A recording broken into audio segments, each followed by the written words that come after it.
Dviese sėdi prie stalo, vakarieniauja ir vienas kito sako, klausyk, tu kodėl nakčiai valgai pupelės? Tu žinai, aš rytais mėgstu vonę su burbuliukais. Žmona vyrui sako, mielasis, tu žinai, man taip nusibodo mūsų skandalai. Nori šiaip tyliai snukį duosiu.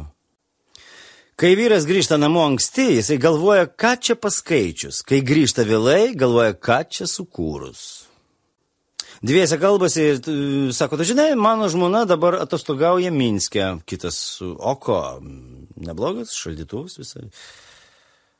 Naktis ir dviese guli lovai, vyras ir žmona. Ir žmona taip intimiai vyrui sako, Petrai, paimk mane. Petrai, paimk mane. Petrai, paimtus atsibūnus, sako, ką aš durnėjai, ašgi niekur neinu. Žmona vyras sako, tu žinai, kiek mes galėtume nusipirkti, jeigu tu negertum? Žinau, man nieko, tau kailinius.